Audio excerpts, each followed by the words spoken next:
আল্লাহ ছাড়া অভিভাবক কেউ আছে এই পৃথিবীতে? দেখেন, পিতামাতা যদি থাকে, পিতামাতা তো আছেই, পিতামাতাও কিন্তু সন্তানকে পরিপূর্ণ ভালোবাসে না। 3-4টা যদি ভাই থাকে, ভাইদের বিরোধিতা করার কারণে কোনো ছেলেকে বেশি ভালোবাসে, কোনো ছেলেকে কম ভালোবাসে। আপনি যার সাথে সংসার করেন তার সাথে 4 ঘন্টা সময় গেলে 2 ঘন্টায় ঝগড়া করে। নিঃশর্ত ভালোবাসে একমাত্র শুধুমাত্র আল্লাহ, যার কাছে সব কথা বলা যায়। অনেক কথা আছে স্ত্রীর কাছে বলা যায় না, অনেক কথা আছে পিতামাতার কাছে বলা যায় না, কিন্তু সব কথা বলা যায় কার কাছে? আল্লাহর কাছে। আল্লাহ ছাড়া অভিভাবক কেউ নাই। এই দেখেন দুনিয়াতে গাড়ি বাড়ি কত মানুষের কত কিছু আছে, সব ছেড়ে চলে যেতে হচ্ছে 2 দিনের বাহাদুরি। এই বাহাদুরি করে কোনো লাভ নাই। যদি আজীবন টিকে থাকতে পারতাম, এরপরে যদি বাহাদুরি করতে পারতাম, ওটাই হচ্ছে বাহাদুরি। কিন্তু যখন সকল শেষ, বাহাদুরি করে লাভ কি? এজন্য আসুন আমরা সকলে মিলে অন্তত 5 ওয়াক্ত নামাজ আমরা যাতে জামাতের সঙ্গে পড়তে পারি, আল্লাহ পাক সকলকেই সেই তৌফিক দান করেন। 1 বছর পরে নামাজ অনেকেরই মনে থাকেও না। তো আমরা প্রথমেই আল্লাহু আকবার বলে তাকবীরে তাহরিমা বলে হাত বেঁধে নেব। এরপরে সানা হবে, সানা পরেই আল্লাহু আকবার, আল্লাহু আকবার, আল্লাহু আকবার, 4র্থ তাকবীরে বেঁধে নিলাম। এরপরে সূরা কেরাত, রুকু সেজদা, আবার উঠেই সূরা কেরাত। সূরা কেরাতের আগে, রুকুতে যাওয়ার আগে আল্লাহু আকবার, আল্লাহু আকবার, আল্লাহু আকবার, 4র্থ তাকবীরে রুকুতে চলে যাব। এভাবে আমরা নামাজ আদায় করব। আউযু বিল্লাহি মিনাশ শাইতানির রাজিম। বিসমিল্লাহির রাহমানির রাহিম। ইন্নাল্লাহা ওয়া মালাইকাতাহু ইউসাল্লুনা আলান নবী ইয়া আইয়ুহাল্লাযীনা আমানু সাল্লু আলাইহি ওয়া সাল্লিমু তাসলিমা। আল্লাহুম্মা সাল্লি আলা সাইয়্যিদিনা মাওলানা মুহাম্মদ ওয়া আলা আলি সাইয়্যিদিনা রাসূলিনা মুহাম্মদ। আলহামদুলিল্লাহ, সমস্ত প্রশংসা মহান আল্লাহ রাব্বুল আলামিনের, যিনি আমাদেরকে অত্যন্ত ভালোবেসে মহব্বত করে সুস্থ রেখে ঈদুল আজহার নামাজ আদায় করার জন্য ঈদগাহে আসার তৌফিক দিয়েছেন। এজন্য মহান আল্লাহ রাব্বুল আলামিনের দরবারে শুকরিয়া আদায় করি, সবাই পড়ি আলহামদুলিল্লাহ। সেই সাথে সাথে শতকোটি দুরূদ বর্ষিত হোক পথহারা মানুষের পথের দিশারি সাইয়্যিদুল মুরসালিন আশরাফুল আম্বিয়া জনাবে মুহাম্মদুর রাসূলুল্লাহ সাল্লাল্লাহু আলাইহি ওয়াসাল্লামের প্রতি। আল্লাহ রাব্বুল আলামিন আজকের এই ঈদুল আজহা এ সম্পর্কে কোরআনুল কারীমের সূরা সফের 102 নম্বর আয়াত থেকে আল্লাহ পাক এই কুরবানির ঘটনা তুলে ধরেছেন। হযরত ইব্রাহিম আলাইহিস সালামের এই সুন্নাত, এই পরীক্ষা আল্লাহ রাব্বুল আলামিনের কাছে এত পছন্দনীয় হয়ে গিয়েছেন, যেটা গোটা পৃথিবীর মুসলিম উম্মার জন্য আল্লাহ রাব্বুল আলামিন ওয়াজিব করে দিয়েছেন।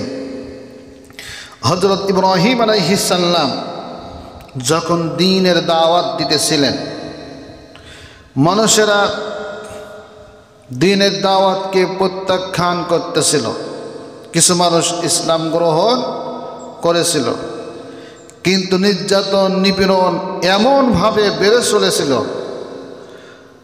হযরত ইব্রাহিম আলাইহিস সালাম আল্লাহ রাব্বুল আলামিনের কাছে বললেন, অকালা ইন্নী যাহিবুন ইলা রাব্বি সায়াহদিন। তার জাতির কাছে বললেন, আমি চললাম আমার রব যেই দিকে আমাকে ইঙ্গিত করেন, পথ দেখান, অবশ্যই আল্লাহ রাব্বুল আলামিন আমাকে পথ দেখাবেন। আল্লাহ রাব্বুল আলামিনের এই পথ দেখানোর দিক দিয়ে তিনি রওনা হলেন। সফরে শুরু করলেন। আল্লাহ রাব্বুল আলামিনের কাছে তিনি দোয়া করলেন। মানুষ তো ইসলাম গ্রহণ করে না, কিন্তু এমন একজন মানুষ প্রয়োজন যিনি ইসলামের দাওয়াত দিবেন আমার পরবর্তীতে। এজন্য তিনি দোয়া করলেন নেক সন্তানের। ইব্রাহিম আলাইহিস সালাম তিনি দোয়া করলেন, রব্বি হাবলি মিনাস সালিহিন, আয় আল্লাহ পাক আমাকে একটা নেককার সন্তান দান করো। তখন আল্লাহ রাব্বুল আলামিন তার দোয়া কবুল করে নিলেন। কবুল করে নিলেন যখন, তখন হযরত ইব্রাহিম আলাইহিস সালামের বয়স 93 বছর। কত বছর? 93 বছর। 93 বছর বয়সে হযরত ইসমাঈল আলাইহিস সালাম পৃথিবীতে আগমন করলেন। এমনিতেই বয়সের দিক দিয়ে শেষের দিক, এই শেষের দিকে এসে আল্লাহ রাব্বুল আলামিন বিরাট পরীক্ষা নিলেন। যার ঈমান যত বড় তার ঈমানের পরীক্ষাও তত বড়। হযরত ইব্রাহিম আলাইহিস সালাম ইসমাঈল আলাইহিস সালাম যখন 93 বছর বয়সে জন্মগ্রহণ করলেন, আল্লাহ রাব্বুল আলামিন ইব্রাহিম আলাইহিস সালামকে বললেন, ইব্রাহিম তোমার সন্তান আর তোমার বিবি হাজরাকে মরুভূমির মধ্যে রেখে আসো। হযরত ইব্রাহিম আলাইহিস সালাম স্বপ্ন দেখতেছিলেন। স্বপ্ন দেখলেন, আল্লাহ রাব্বুল আলামিন স্বপ্ন দেখালেন, তুমি তোমার প্রিয় বস্তুকে কুরবানি করো। হযরত ইব্রাহিম আলাইহিস সালাম কোন বর্ণনায় এসেছে 100 উট কুরবানি করলেন। এরপরও স্বপ্ন তিনি দেখতেই থাকেন। আবারও স্বপ্ন দেখলেন, তোমার প্রিয় বস্তুকে তুমি কুরবানি করো। তার আগে হযরত ইসমাঈল আলাইহিস সালামকে মরুভূমির ভিতরে রাখার নির্দেশ হলো। ইব্রাহিম আলাইহিস সালাম হাজরা আলাইহিস সালামকে নিয়ে মরুভূমির ভিতরে চলে গেলেন। যখন মরুভূমির ভিতরে রাখতে গেলেন, একদিকে 80 বছরের বয়সে একটা সন্তান, শেষ বয়সের সন্তান, আর মহব্বত একটু বেশি। এজন্য আল্লাহ রাব্বুল আলামিন পরীক্ষা নেওয়ার জন্য বললেন, মরুভূমির ভিতরে রেখে এসো। হাজরা আলাইহিস সালাম এবং ইসমাঈল আলাইহিস সালামকে নিয়ে রওনা হলেন মরুভূমির ভিতরে। কিছু খাবার কিছু পানি নিয়ে রওনা হলেন। রওনা হয়ে আল্লাহ রাব্বুল আলামিন যেই জায়গায় ইঙ্গিত করেছিলেন ঠিক সেই জায়গায় হযরত ইব্রাহিম আলাইহিস সালাম 93 বছর বয়সে হযরত ইসমাঈল আলাইহিস সালামকে দেখে আসতেছেন।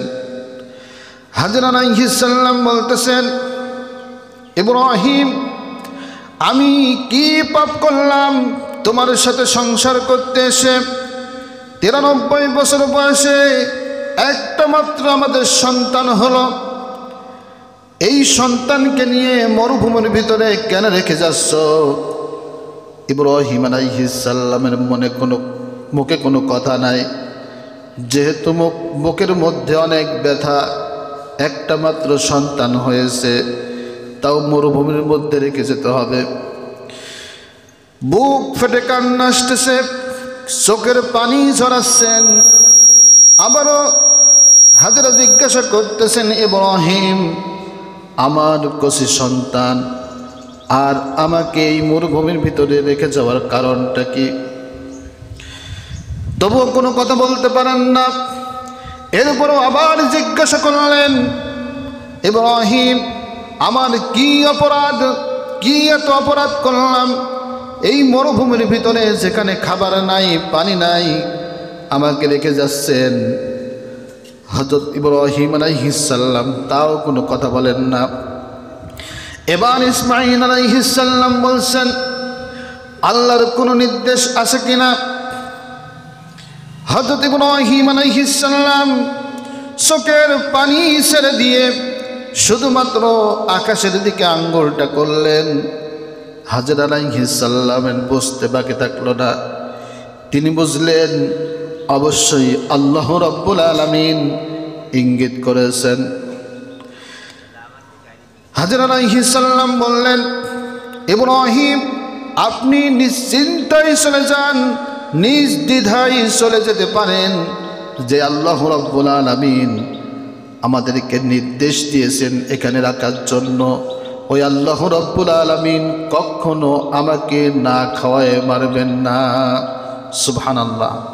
আল্লাহর প্রতি ঈমান কত বড় হলে এই চিন্তা চেতনা আসতে পারে, যেখানে পানি নাই, খাবার নাই, কিচ্ছু নাই, বসতি নাই, ঠিক সেই জায়গায় রেখে আসতেছে। যতটুকুন খাবার নিয়ে গিয়েছিল, এক পর্যায়ে খাবার শেষ, পানিও শেষ, সবগুলি শেষ হয়ে গেল।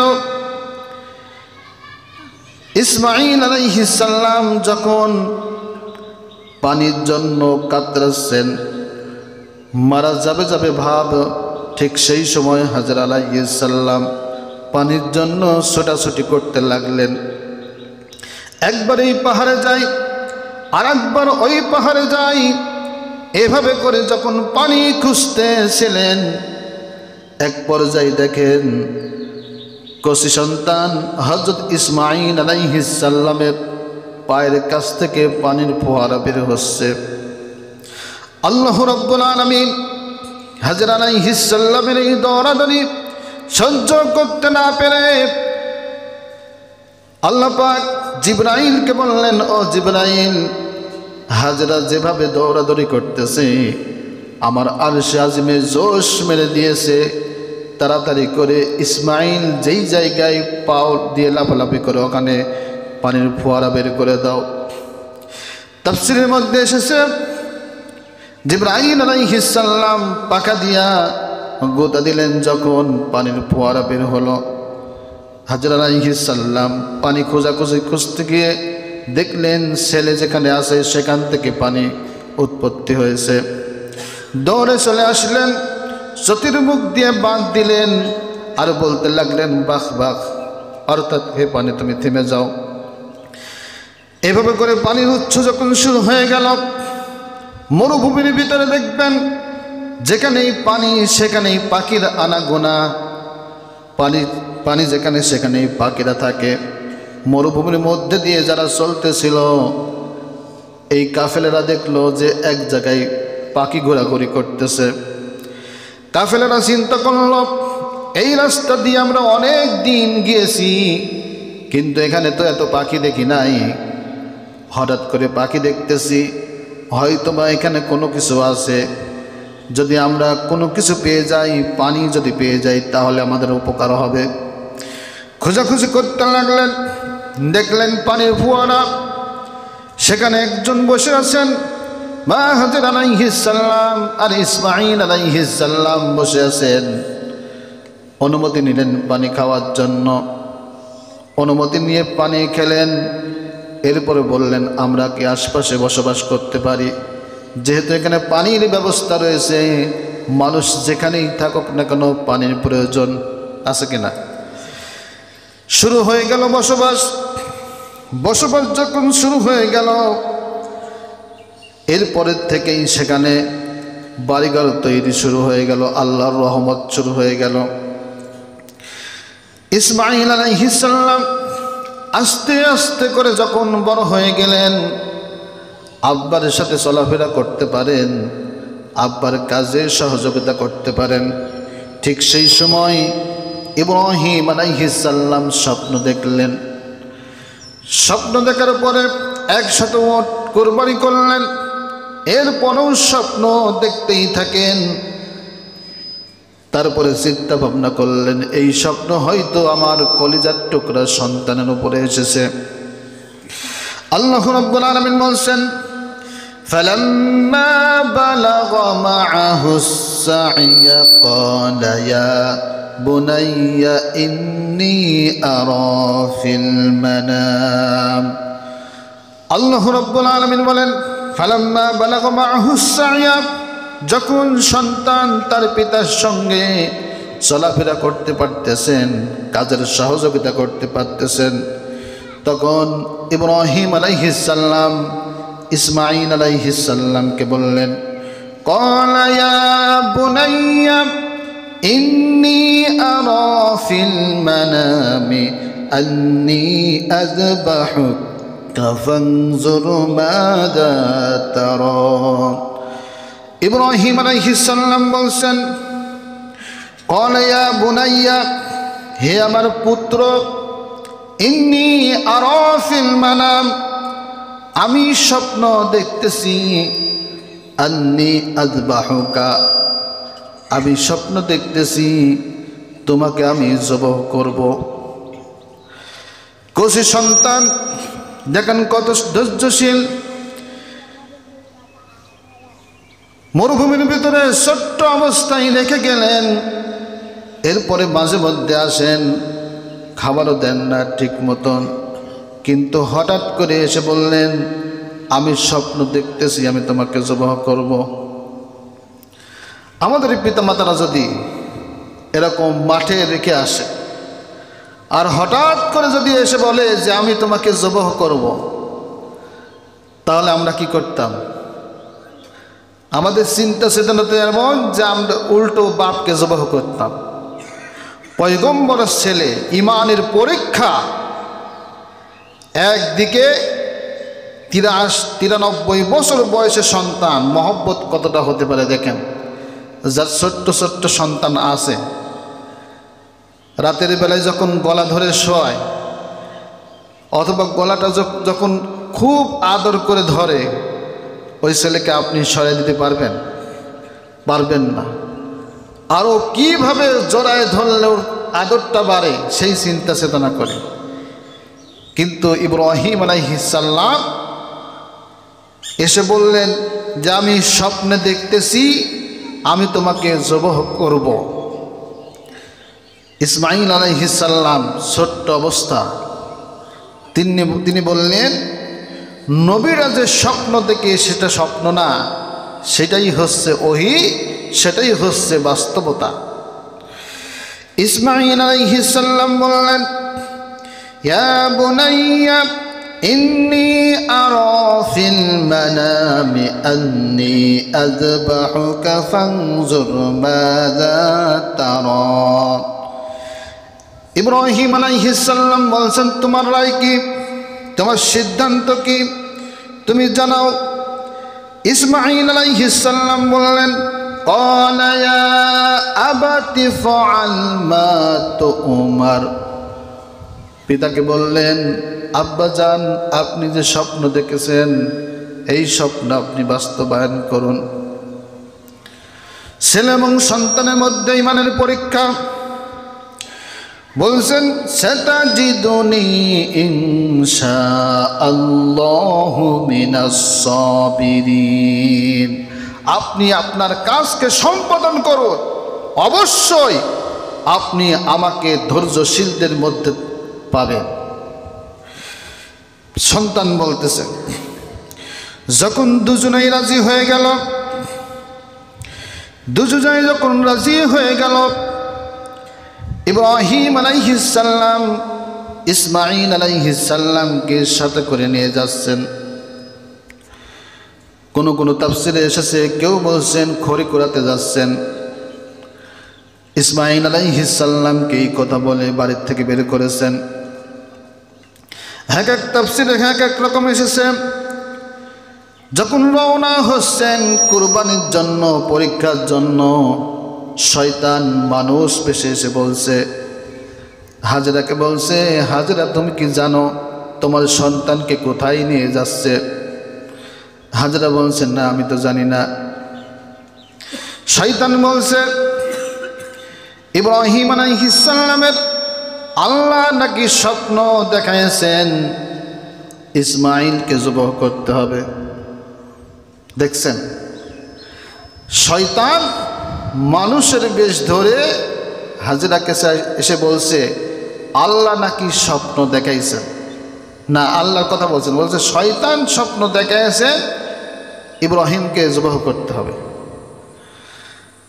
শয়তান বলছে, শয়তান স্বপ্ন দেখাইছে, হাজেরাকে বলছে শয়তান স্বপ্ন দেখাইছে যে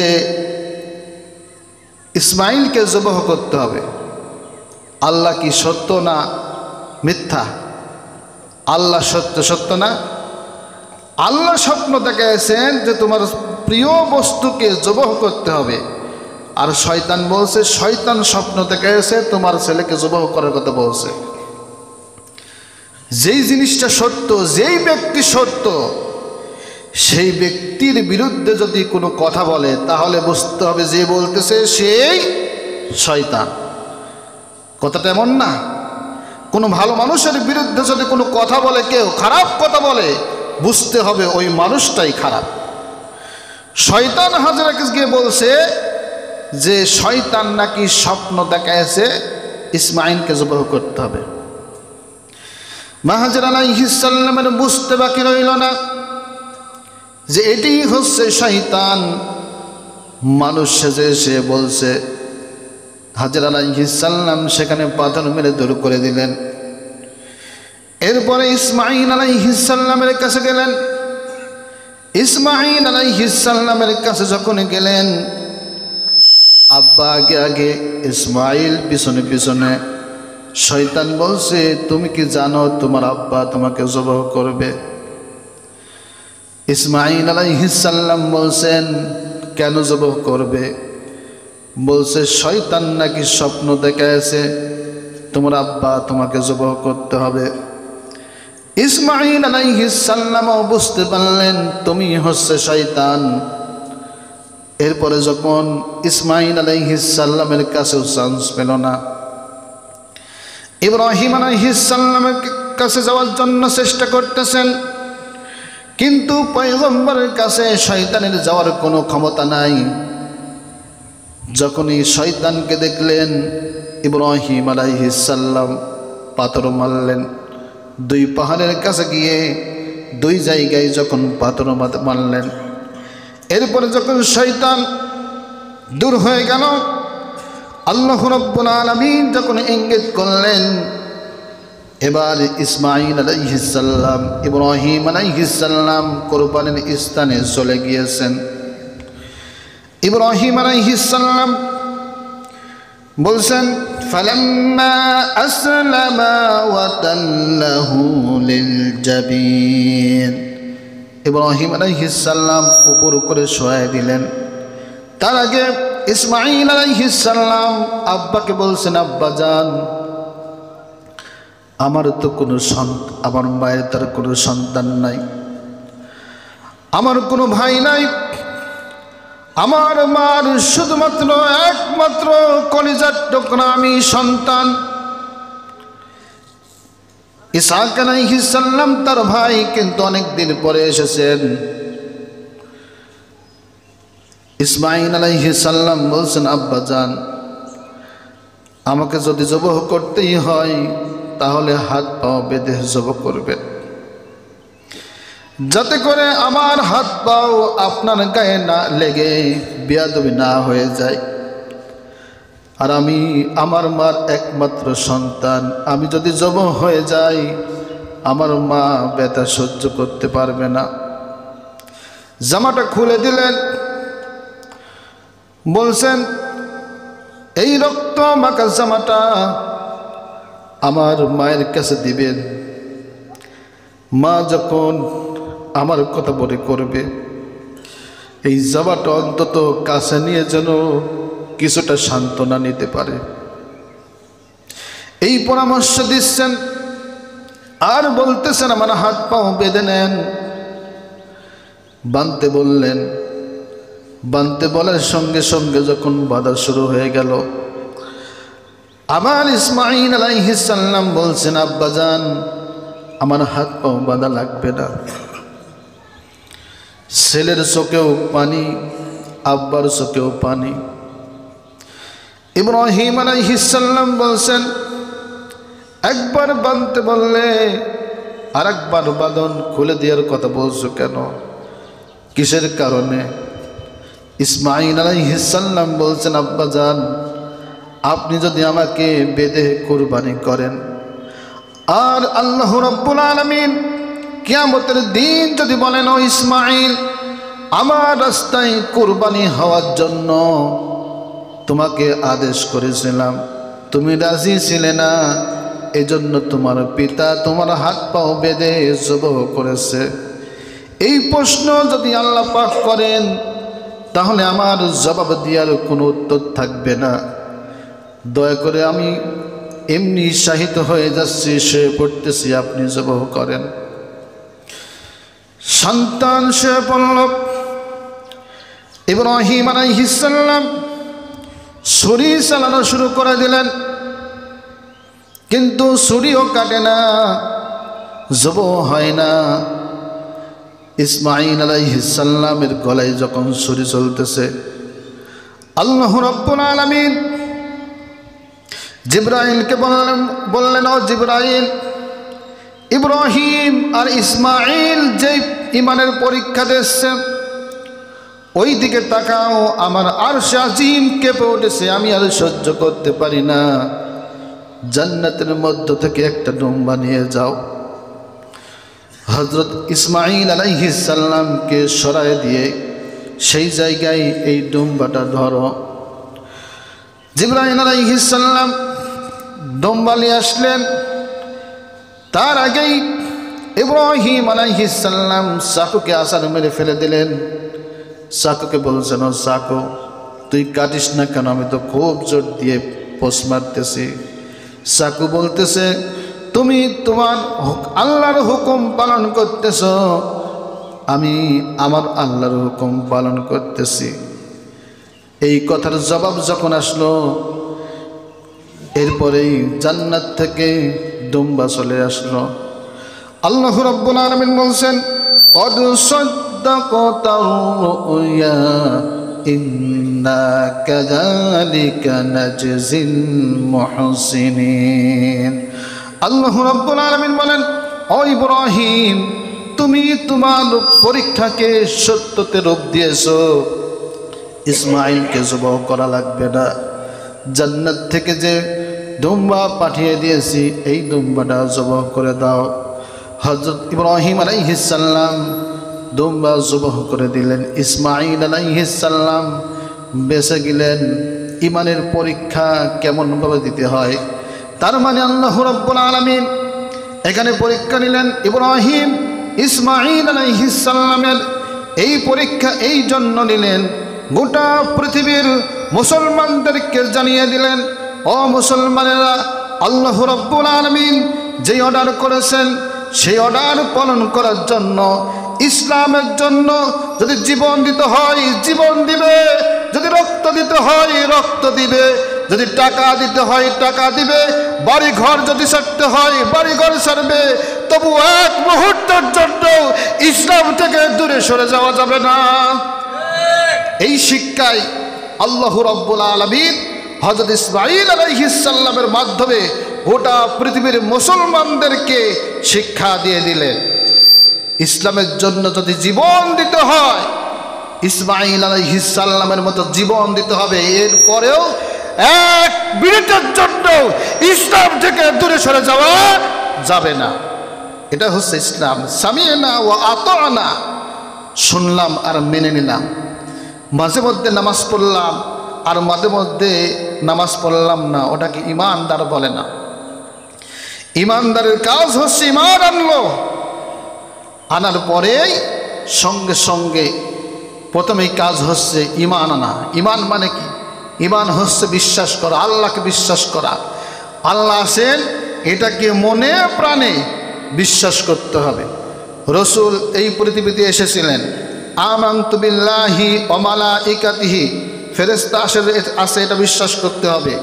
অকুতুবিহি, কিতাব আছে এটা বিশ্বাস করতে হবে। অল ইয়াউমিল আখির, আখিরাতে এই দুনিয়ার জীবনে যা কিছু করতেছি সব হিসাব নিকাশ দিতে হবে। অল কদরি খাইরিহি ওয়া শাররিহি মিনাল্লাহি তাআলা, ভালো এবং মন্দ যা কিছু হয় আল্লাহ তাআলার পক্ষ থেকে হয়। এইটাকে বিশ্বাস করার পরে এক নম্বরে ইমানদার হচ্ছে সেই ব্যক্তি যে ব্যক্তি এটা বিশ্বাস করলো আর আজানের সাথে সাথে নামাজে চলে গেল, এই হচ্ছে এক নম্বর ইমানদার। দুই নম্বর ইমানদার হচ্ছে, ইমানদার চলে আমাদের দেশে তিনটা, একটা হচ্ছে ফাসিক, আর একটা হচ্ছে মুনাফিক, আর একটা হচ্ছে এক নম্বর। এক নম্বরটা হচ্ছে নামাজের সঙ্গে সঙ্গে আজানের সঙ্গে সঙ্গেই নামাজে চলে যায়, আল্লাহর কোনো বিধানকে অমান্য করে না, এটা হচ্ছে এক নম্বর ইমানদার। আর দুই নম্বর ইমানদার হচ্ছে ইমান এনেছে মাঝে মধ্যে নামাজ পড়ে মাঝে মধ্যে ছেড়ে যায়, এটা হচ্ছে দুই নম্বর ইমানদার। আর তিন নম্বর ইমানদার হচ্ছে সব বিশ্বাস করে কিন্তু নামাজ পড়ে না, এটা হচ্ছে ফাসিক ইমানদার। মুনাফিক ইমান আর ফাসিক ইমানদার, এই দুই ইমানদার কখনো জান্নাতে যেতে পারবে না। ইমানদার হতে হবে এক নম্বর ইমানদার। যদি আমরা এক নম্বর ইমানদার হতে পারি অবশ্যই আল্লাহ রাব্বুল আলামিন আমাদেরকে জান্নাতুল ফেরদাউসের মেহমান বানাবে। তো আমাদের সময় শেষের দিকেই, কয় মিনিট আছে, যেহেতু আমরা এক বছর পর পর আসে নামাজের সময়, এজন্য নামাজের নিয়মটা একটু দেখে নিই, এরপরে আমরা ইনশাল্লাহ নামাজ শুরু করব। তো আমি বলতেছিলাম যেটা, যে আমরা আমাদের ইমানদার হওয়া লাগবে এক নম্বর ইমানদার। হযরত ইব্রাহিম হযরত আদম আলাইহিস সালামের সন্তানেরাও কোরবানি দিয়েছিলেন, সেই কোরবানি একজন একটা কবুল হয়েছিল আর একটা কবুল হয় নাই। আল্লাহ পাক বলছেন তোমরা কোরবানি তো দিবেই, কিন্তু কোরবানি আমি কোরবানির গোশত চামড়া আমার কাছে আসে না, আসে তোমাদের তাকওয়া। আল্লাহ রাব্বুল আলামিন বলছেন লা ইয়ানালাল্লাহা লুহুমুহা ওয়ালা দিমাউহা ওয়ালাকিন ইয়ানালুহুত তাকওয়া মিনকুম, তোমাদের কুরবানির গোশত চামড়া কিছু আসে না, আসে হচ্ছে তাকওয়া। অর্থাৎ কুরবানি যখন আসে তখন তো গোশত খাওয়ার একটা মনের মধ্যে একটা লালন আসে। গোশত তো আল্লাহ রাব্বুল আলামিন জায়েজ করেছেন, খাবই তো, কিন্তু কুরবানি দেব আল্লাহকে খুশি করার জন্য। কাকে খুশি করার জন্য? আল্লাহকে খুশি করার জন্য। আল্লাহ ছাড়া অভিভাবক কেউ আছে এই পৃথিবীতে? দেখেন, পিতামাতা যদি থাকে, পিতামাতা তো আছেই, পিতামাতাও কিন্তু সন্তানকে পরিপূর্ণ ভালোবাসে না। 3-4টা যদি ভাই থাকে, ভাইদের বিরোধিতা করার কারণে কোনো ছেলেকে বেশি ভালোবাসে, কোনো ছেলেকে কম ভালোবাসে। আপনি যার সাথে সংসার করেন তার সাথে 4 ঘন্টা সময় গেলে 2 ঘন্টায় ঝগড়া করে। নিঃশর্ত ভালোবাসে একমাত্র শুধুমাত্র আল্লাহ যার কাছে সব কথা বলা যায়। অনেক কথা আছে স্ত্রীর কাছে বলা যায় না, অনেক কথা আছে পিতামাতার কাছে বলা যায় না, কিন্তু সব কথা বলা যায় কার কাছে? আল্লাহর কাছে। আল্লাহ ছাড়া অভিভাবক কেউ নাই। এই দেখেন দুনিয়াতে গাড়ি বাড়ি কত মানুষের কত কিছু আছে, সব ছেড়ে চলে যেতে হচ্ছে 2 দিনের বাহাদুরি। এই বাহাদুরি করে কোনো লাভ নাই। যদি আজীবন টিকে থাকতে পারতাম, এরপরে যদি বাহাদুরি করতে পারতাম, ওটাই হচ্ছে বাহাদুরি। কিন্তু যখন সকল শেষ, বাহাদুরি করে লাভ কি? এজন্য আসুন আমরা সকলে মিলে অন্তত 5 ওয়াক্ত নামাজ আমরা যাতে জামাতের সঙ্গে পড়তে পারি, আল্লাহ পাক সকলকেই সেই তৌফিক দান করেন। সকলে বলে আমিন।